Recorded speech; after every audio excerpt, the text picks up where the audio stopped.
ही शाळा म्हणजे आपली एक सरस्वती आहे. या आजच्या निरोप समारंभाच्या निमित्तानं आपले सर्व विद्यार्थी अतिशय नटून थटून एकदम फुलासारखे, फुलापेक्षा सुंदर अशा पद्धतीने आले. मन खूप प्रसन्न होऊन गेलं. त्यानंतर त्या ठिकाणी आम्ही बघितलं का तुम्हाला शिक्षक मोठ्या प्रमाणावर आहे, संख्या खूप आहे तुमच्याकडे. मला तर असं वाटायला लागलं का मी जर लहान असतो तर याच शाळेत प्रवेश घ्यावा का काय, मला पण नाट्य सरांसारखे शिक्षक मिळावा का काय. कारण त्यांनी परवानगी दिली, शिवाय पण आल्या पाहिजे. खूप चांगल्या पद्धतीचं शिक्षण त्यांनी या ठिकाणी निर्माण केलं. मी अजूनही विचार करतो की लासावी मासावीचा नेमका उपयोग कुठं होतो. आजपर्यंत मला कळलं नाही लासावी मासावीचा उपयोग. म्हणजे माणसाने पुस्तकाच्या ज्ञानापेक्षा त्याला बाहेरच्या जगाचं सुद्धा ज्ञान असलं पाहिजे. हे बाहेरच्या जगाचं ज्ञान हे सरांनी शिकवलं.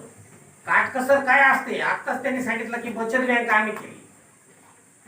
त्या बचत बँकेच्या माध्यमातून तुम्हाला भविष्यामध्ये चांगल्या प्रकारची बचत करण्याची जी सवय आहे चांगली, ही यांनी आपल्या माध्यमातून निर्माण करून ठेवली. हा होता की वाचाल तर वाचाल. आपण ज्या वेळेस अन्नदान करतो तर त्या अन्नदानाने एक क्षणाची तृप्ती होते. एका दिवसाची तृप्ती होईल, दुसऱ्या दिवसाची तृप्ती होईल, तिसऱ्या दिवसाची तृप्ती होईल. परंतु या शाळेतून तुम्हाला मिळालेलं जे ज्ञानाचं दान आहे हे तुम्हाला आयुष्यभर तुमच्या पोटाची तृप्ती करण्यासाठी जे मिळवायचं असेल ते मिळवण्याचं भांडार या ठिकाणावरून आपल्याला मिळालेलं आहे. एक संस्कृत मध्ये म्हण आहे, प्रथमे नार्जिता विद्या, द्वितीय नार्जितम धनम, तृतीय नार्जितम पुण्यम, चतुर्थम किम करिष्यति. कोणाला समजलं का नाही मला माहित नाही, पण 4 टप्पे जीवनाचे केले पाहिजे. पहिल्या टप्प्यामध्ये माणसाने ज्ञान घेतलं पाहिजे. प्रथमे नार्जिता विद्या, ज्ञान म्हणजे आपल्या शिक्षकांकडून घेतलं पाहिजे, पुस्तकांमधून घेतलं पाहिजे, जगामधून घेतलं पाहिजे. हा जीवनाचा पहिला टप्पा म्हणजे वयाची 25. आपण 100 वर्षाचं आयुष्य गृहीत धरतो.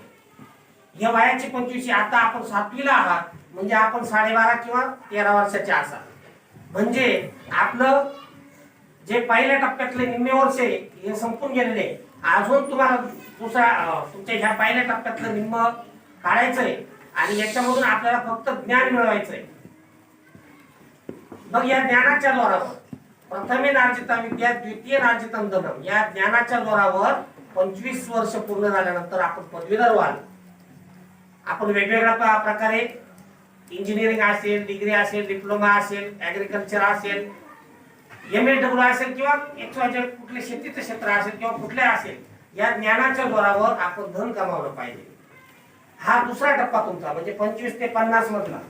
आणि 50च्या नंतर तृतीय नार्जितम पुण्यम, त्या धनाच्या जोरावर, त्या ज्ञानाच्या जोरावर आपण पुण्य पण मिळवलं पाहिजे.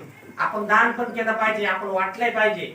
मागाच कोणीतरी सांगितलं की आपण ज्यावेळेस सक्षम होऊ त्यावेळेला आपण शाळेमध्ये असलेल्या आणि अडचणी, गरीब विद्यार्थ्यांना वया असतील, पुस्तकं असतील किंवा अजूनही काही एखाद्या कार्यक्रमासाठी देण्या आपल्याकडून जे शक्य असेल यथाशक्ती हे करण्याचं काम ज्ञानामधून, त्या दानामधून आपल्याला करायचंय. आणि मग हे सगळे 3 टप्पे पूर्ण झाल्यानंतर 4थ्या टप्प्यात आपल्याला काही करायची गरजच राहत नाही. अशा पद्धतीचं जीवन या ठिकाणावरून आपल्याला मिळतंय. आणि हा निरोप समारंभ करत असताना अनेक लोकांचे डोळे भरून आलेले मी बघितले. मी 5वीला असताना थोडी मस्ती केली होती आणि ती मस्ती केल्यानंतर मला AS पवार म्हणून जनता विद्यालय आसोलीमध्ये शिक्षक होते नाट्य सर, या सरांनी खूप रट्टे दिले. आपल्याला कोणाकोणाला रट्टे मिळालेले हात वर करा. ज्याला रट्टे मिळालेले तो काही कामाचाच नाही. रट्टे कोणाला मिळाले? तुम्हाला मिळाले का कोणाला? म्हणजे प्रत्येकाला रट्टे मिळतात. मला पण रट्टे मिळाले मस्ती केली म्हणून. आणि त्यांनी सांगितलं का तू मस्ती करतो आणि तुला इंग्लिश मध्ये फक्त 30 मार्क आहे म्हणे 5वीला.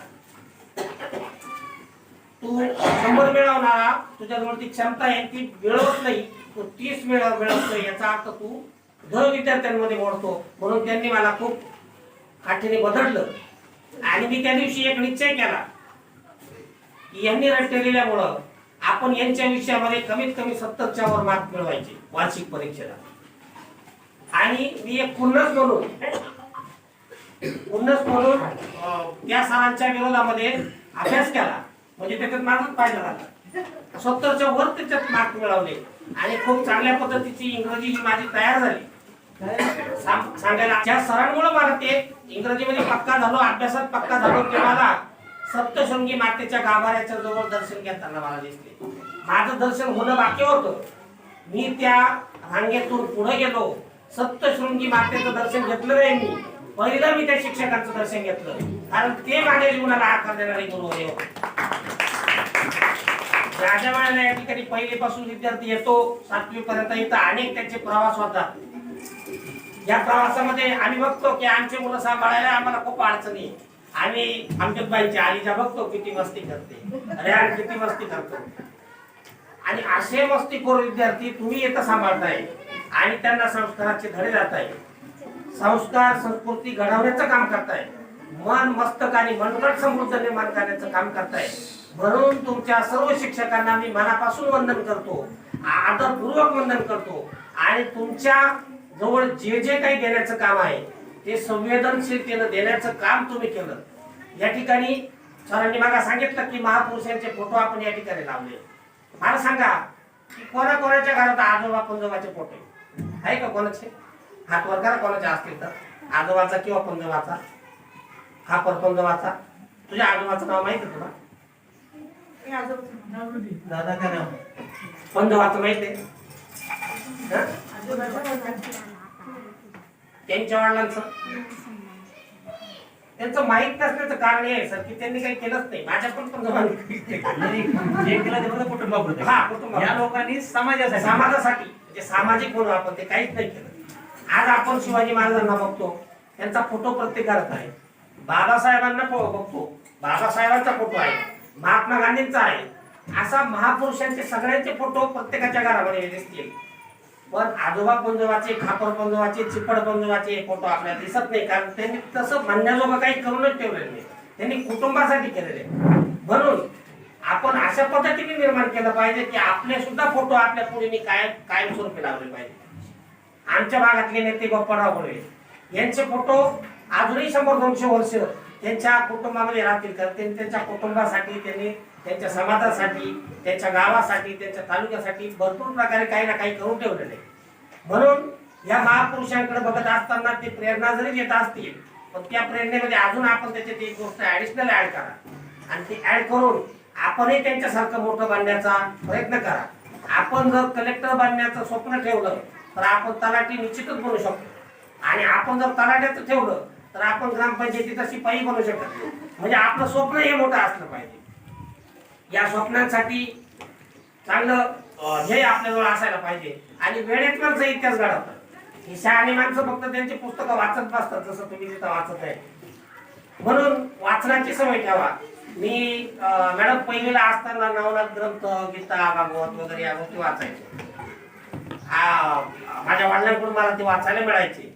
खूप गरिबीची परिस्थिती, चिखलामधल्या गावासारख्या ठिकाणी राहायचो आणि त्या वाचनातून प्रेरणा मिळाली.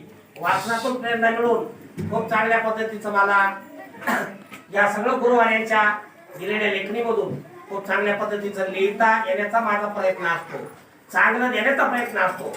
बीज पोहे बघून का तो आम का असे आहे.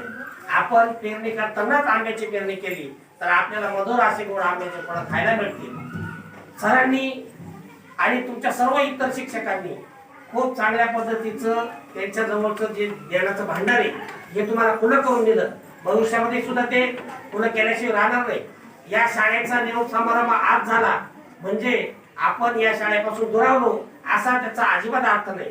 अनेक आम्ही आता मागे गोष्टीच्या जिल्हा परिषद शाळेमधली एक बातमी केली होती. त्या ठिकाणी मला वाटतं 25 का 30 वर्षानंतर 7वीचे विद्यार्थी येऊन एकत्र आले होते. त्यांनी स्नेहसंमेलन ठेवलं होतं. कोणाची डेअरी पुढे आलेली, कोणाची दाढी डवळी झालेली, असे वेगवेगळ्या प्रकारचे होते. आणि त्यांनी त्यांचे जे शिक्षक होते काही शिक्षकांना सुद्धा त्या ठिकाणी निमंत्रित केलं होतं आणि सर्वांच्या डोळ्यामधून पाणी येत होतं आणि ते त्या शिक्षकांची कृतज्ञता व्यक्त करत होते. जशी मी त्या पवार सरांची कृतज्ञता व्यक्त केली, त्या सरांना सांगितलं का सर तुम्ही मला त्या दिवशी 10 रट्टे मारले होते, अजून 10 मारले असते तर मी पण कलेक्टर असतो. म्हणजे ही कृतज्ञता व्यक्त करण्याचं काम ही शिक्षकांच्या माध्यमातून होतं. खूप चांगल्या पद्धतीचं वातावरण आपल्याला उपलब्ध झालेलं आहे. नेहमी शिक्षकांचं मार्गदर्शन घ्या. अनेक प्रकारच्या गोष्टी राहतात. 10वीच्या नंतर माणसाने नेमकं जायचं कुठं कारण शिक्षणाच्या अनेक फांद्या या ठिकाणी आलेल्या आहेत. आमच्या काळाला आम्हाला एवढंच दिसायचं, आर्ट कॉमर्स सायन्स हा शब्द ऐकायला मिळत नव्हता. शिक्षणाच्या सुविधा नव्हत्या, परिस्थितीचं गांभीर्य या ठिकाणी कुटुंबांमध्ये परिस्थिती नव्हती. आणि तुम्हाला सगळ्या पद्धतीचं भाग्यवान तुम्ही आहे की चांगले शिक्षक मिळाले, चांगले आई वडील मिळाले, चांगलं गाव मिळालं, चांगले सहकार्य करणारे गावातले लोक मिळाले.